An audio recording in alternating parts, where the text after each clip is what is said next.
Hello students, आज हम part 3 उपहार कहानी शुरू करेंगे। इस कहानी का सारांश मैं आपको मई में ही लिखवा चुकी हूँ, पर फिर से आप लोगों को एक बार रिमाइंड कर रही हूँ। आप ध्यान से सुने। एक राजा बड़ा ही नेकदिल और न्यायप्रिय था। वो अपने राज्य में प्रजा को सुखी रखने के लिए हर संभव प्रयत्न करता रहता था।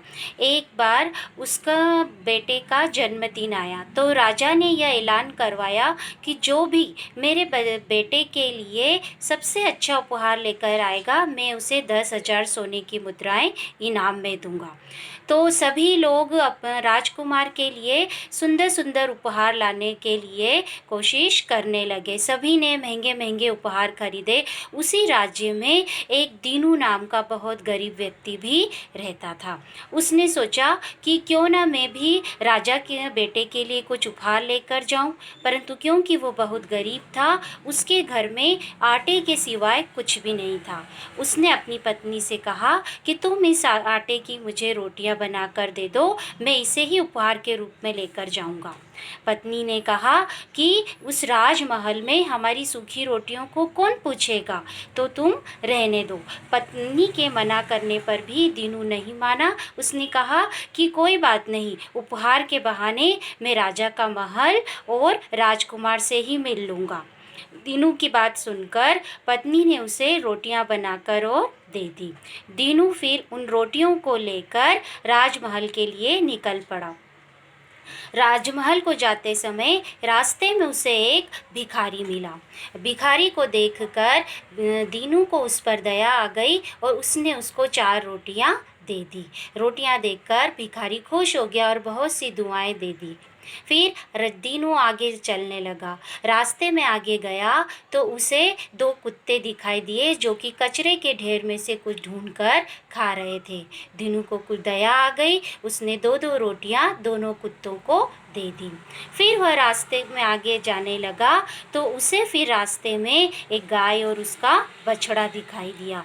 दीनू हमेशा से ही गौ माता को श्रद्धा की नज़र से देखता था, तो एक एक रोटी उसने गाय और उसके बछड़े को भी दे दी। अब दीनू के पास में सिर्फ एक ही रोटी बची थी। दीनू ने सोचा कि कोई बात नहीं, वैसे भी राजमहल में मेरी रोटी कौन खाएगा, उपहार के लिए तो एक रोटी ही काफ़ी है। और फिर वह एक रोटी को ही लेकर राजमहल में पहुंच गया। पर जैसे ही वो राजमहल में गया तो वहाँ की भव्यता को देखकर वह दंग रह गया और उसको अपने कपड़ों और अपने उपहार में लाई गई रोटी को देखकर शर्म आने लगी। वो वहाँ पर जाकर एक कोने में ही खड़ा हो गया। तभी राजा की नज़र दीनू पर पड़ी। राजा ने उसको बुलाया और उससे पूछा कि बताओ, तुम राजकुमार के लिए क्या लेकर आए हो। दीनू ने अपनी रोटियों को सामने रख दिया। राजा ने एक रोटी देखकर पूछा कि एक रोटी से मेरा और राजकुमार का क्या होगा। तो तब दीनू ने रास्ते में घटी हुई घटना की पूरी कहानी राजा को सुना दी।